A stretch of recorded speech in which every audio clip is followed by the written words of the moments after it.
നിങ്ങളുടെ ഇഷ്ട പരമ്പരകൾ എക്സ്ക്ലൂസീവായി സൺ നെക്സ്റ്റ് ആപ്പിലൂടെ തികച്ചും ഫ്രീ ആയി ഇപ്പോഴേ ആപ്പ് ഡൗൺലോഡ് ചെയ്യൂ. നിന്റെ കല്യാണത്തിൻ്റെ നീ മഞ്ജുവിനെ കല്യാണം കഴിച്ചോടെ നിന്റെ ജീവിതം തീരുന്ന തരത്തിൽ നീ സംസാരിച്ച ഓർമ്മയുണ്ടോ?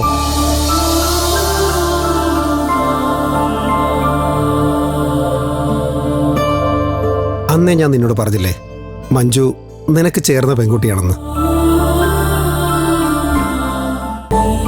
എന്തേ ഇപ്പൊ കാലം ഞാൻ പറഞ്ഞ ശരിയാണെന്ന് തെളിയിച്ചില്ലേ? സത്യം, അന്ന് എനിക്കെതിരെ ദൈവം തിരിഞ്ഞു എന്ന് വരെ എനിക്ക് തോന്നിയതാ. ഇപ്പോഴാ മനസ്സിലായത് ദൈവം എനിക്ക് ഏറ്റവും ചേർന്നൊരു പങ്കാളിയെ തന്നതെന്ന്. എടാ, മഞ്ജു ഈ വീട്ടിൽ ഒരുപാട് പ്രശ്നങ്ങൾ നേരിട്ടിട്ടുണ്ട്. അവൾക്ക് അതൊക്കെ സഹിച്ച് മുന്നോട്ട് പോകാൻ കരുത്ത് നൽകിയത് നിന്റെ സ്നേഹമാണ്. എത്ര കാലം കടന്നുപോയാലും ആ സ്നേഹത്തിന് ഒരു കുറവും ഉണ്ടാവരുത്. ഇത്രയും കാലം എനിക്കുണ്ടായിരുന്ന ചില തെറ്റിദ്ധാരണകൾ കൊണ്ട് മഞ്ജുവിനെ ഈ വീട്ടിലുള്ള ഒരു ബുദ്ധിമുട്ടിക്കുമ്പോൾ എനിക്ക് മിണ്ടാതെ നിൽക്കേണ്ടി വന്നിട്ടുണ്ട്. പക്ഷെ ഇനി അങ്ങോട്ട് ഞാൻ മിണ്ടാതെ നിൽക്കില്ല. അതെല്ലാവരും മനസ്സിലാക്കാൻ വേണ്ടി തന്നെ കാളീശ്വരി ശാന്തി മുഹൂർത്തം കുറിച്ചെന്ന വിവരം ഞാൻ എല്ലാവരോടും പറഞ്ഞതും. ഞങ്ങൾ തമ്മിലുള്ള ബന്ധം ശക്തമാണെന്ന് എല്ലാവരും അറിഞ്ഞോട്രാ. ഇനി ഞങ്ങൾക്കിടയിൽ പ്രശ്നം ഉണ്ടാക്കാൻ വരുന്നവരെ ഞാൻ കൈകാര്യം ചെയ്യുന്ന രീതി വേറെ ആയിരിക്കും. ഇങ്ങനെ വേണം ആൺകുട്ടികളായാൽ. വെറുതെ ഈ കുഞ്ഞാറ്റയും സ്വപ്നയും പോലുള്ള ഞാഞ്ഞുള്ളികളെ പേടിച്ചിട്ട് കൈയും കെട്ടി നിൽക്കരുത്. ഇത്രയും കാലം ഈ കുടുംബത്തെ മുന്നോട്ട് കൊണ്ടുപോയത് നീ ഒരാൾ മാത്രമാണ്. അതുകൊണ്ട് നിന്റെ വാക്കിന് ഈ വീട്ടിലൊരു വില തന്നേ പറ്റൂ. ഇനി മഞ്ജുവിന് ഒരു കാര്യത്തിലും ഈ വീട്ടിൽ വിഷമിക്കേണ്ട അവസ്ഥ ഉണ്ടാവരുത്. അത് ഞാൻ ഏറ്റു. ദേ സൗകര്യയോടായി എന്നോട് സംസാരിച്ചോണ്ടെന്നാ മാത്രം മതിയോ? ശരിയാ. ഞാനേ നിന്നെ ബെഡ്റൂം വരെ കൊണ്ട് വിടാം. ഇന്ന് നീ എന്നെ കൊണ്ടുവിടാൻ വരുന്നു. അധികം വൈകാതെ നിന്റെ ഫസ്റ്റ് നൈറ്റിന് ഞാനും നിന്നെ കൊണ്ടുവന്ന് വിടും. ചുമ്മാ ഓരോന്നിങ്ങനെ പറയരുത്. ഒരു കല്യാണം കഴിക്കാൻ പറ്റിയ അവസ്ഥയിലെന്നുള്ള ഞാനിപ്പോ. എടാ, നമ്മൾ ഓരോന്ന് ആഗ്രഹിച്ചിട്ട് ഒരു കാര്യമില്ല. എല്ലാം നടക്കുന്നതേ മുകളിലിരിക്കുന്ന ആള് തീരുമാനിക്കുന്നത് പോലെ. എനിക്കും മഞ്ജുവായിട്ടുള്ള കല്യാണത്തിന് താല്പര്യമില്ലായിരുന്നല്ലോ. എന്നിട്ട് എന്തായി? അതിനെയാണ് ദൈവനിശ്ചയം എന്ന് പറയുന്നത്. നിന്റെ മഹിമയുടെയും കാര്യത്തില് ദൈവത്തിന്റെ അങ്ങനെയുള്ളൊരു ഇടപെടല് ഞാൻ പ്രതീക്ഷിക്കുന്നുണ്ട്.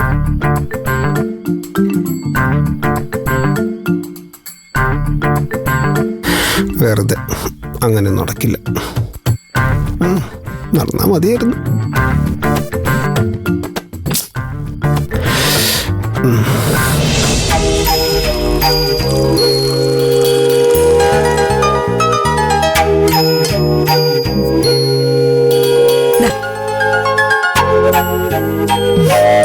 കല്യാണത്തിന്റെ അന്ന് ഇതൊന്നും ചെയ്തു തരാൻ പറ്റിയില്ലല്ലോ എന്നൊരു വിഷമം എനിക്കുണ്ടായിരുന്നു. ഇപ്പൊ ആ ആഗ്രഹവും നടന്നു. വാ, ഞാൻ ബെഡ്റൂം വരെ കൊണ്ടാക്കാം. എന്തിനാ? എനിക്ക് അങ്ങോട്ടുള്ള വഴിയൊക്കെ അറിയാം. അങ്ങനെയൊന്നും പറയരുത്. ഫസ്റ്റ് നൈറ്റിന്റെ അന്ന് ഭാര്യയെ കൂട്ടുകാരികളോ സഹോദരിമാരോ ഭർത്താവിന്റെ മുറിയിൽ കൊണ്ടാക്കണം. ഇങ്ങനെ ധൈര്യത്തോടെ ഒറ്റയ്ക്ക് കയറി ചെല്ലരുത്, വില പോവും. കുറച്ചൊക്കെ നാണവും കാണിക്കണം. കറക്റ്റ്.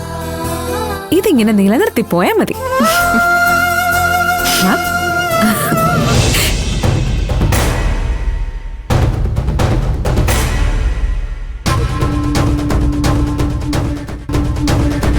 അവിടെ ഒരു വിഷമം കണ്ടില്ലേ?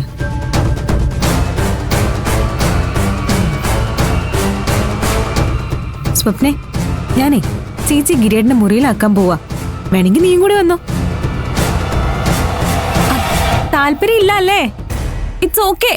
മഹിമേ, നീ എന്തിനു വെറുതെ അവളുമായിട്ട് പ്രശ്നത്തിന് പോകുന്നേ? ചുമ്മാ ഒരു രസം. അവളുടെ കാര്യം വിട്, ചേച്ചി വാ.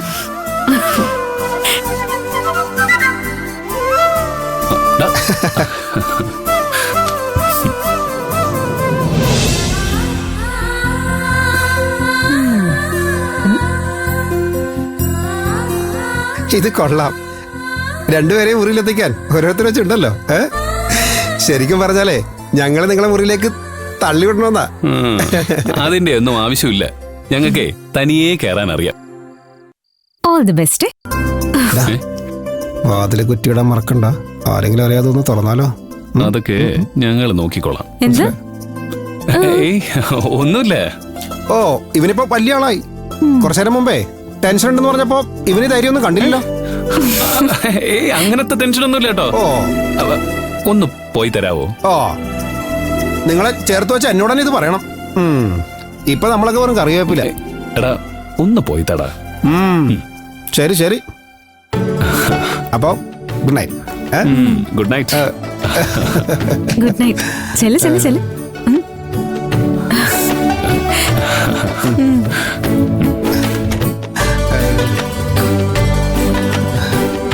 ഓക്കെല്ലേ?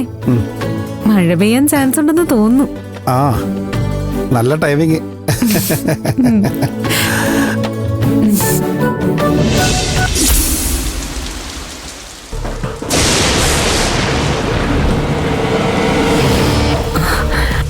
അമ്മ തുടങ്ങിക്കോ. ഓവറാക്കല്ലേ, മിതമായിട്ട് ചെയ്താ മതി. നീ എന്നെ അഭിനയം പഠിപ്പിക്കണ്ട. എന്നാ പിന്നെ അമ്മ താഴെ കിടന്നോ, ഞാൻ നിലവിളിച്ചോളാം. നടക്ക്.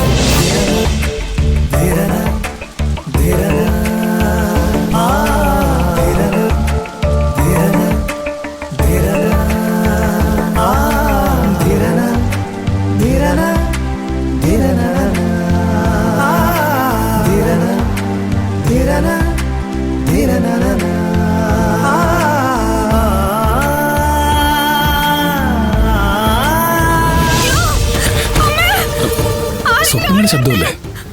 വാ.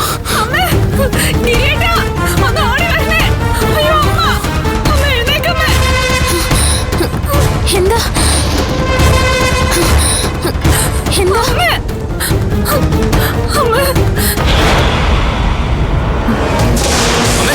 അമ്മേ, എന്താ എന്താ സ്വപ്ന, എന്താ എന്താ പറ്റിയത് അമ്മയ്ക്ക്? അമ്മയ്ക്ക് ഒറ്റ കാണുന്ന തോന്നുന്നു. അമ്മേ, വേഗം ആശുപത്രിയിലേക്ക് കൊണ്ടുപോകണം. അമ്മേ, അമ്മേ, അമ്മേ അമ്മേ. അമ്മേ ഗിരീട്ടാ, അമ്മ കണ്ണു തുറക്കുന്നില്ല. അമ്മ, അമ്മ എഴുന്നേക്കമ്മ. ഗിരിയേട്ടാ, അമ്മ. അയ്യോ അമ്മ, അമ്മേ അമ്മ എഴുന്നേക്കമ്മ. എന്റെ ഈശ്വരാ. അമ്മ.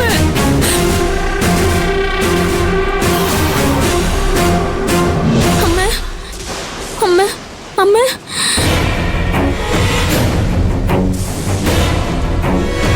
അമ്മേ, എന്താ ഗിരീട്ട് ഇങ്ങനെ നോക്കി നിൽക്കുന്നേ? വേഗം പോയി കാർ എടുക്ക്. അല്ലെങ്കിൽ വേണ്ട, ഗിരീന്റെ അമ്മയുടെ കൂടെ ഇരിക്കുക. ഞാൻ കാർ എടുക്കാം. താക്കോൽ എവിടെയാ? വണ്ടി പാർക്ക് ചെയ്തിരിക്കുന്ന ഷെഡിന്റെ ഏതോ ഒരു തൂണിന്റെ മുകളിലാ. ഏതാണെന്ന് എനിക്ക് ഓർമ്മയില്ല. അത് ഞാൻ കണ്ടുപിടിച്ചോളാം.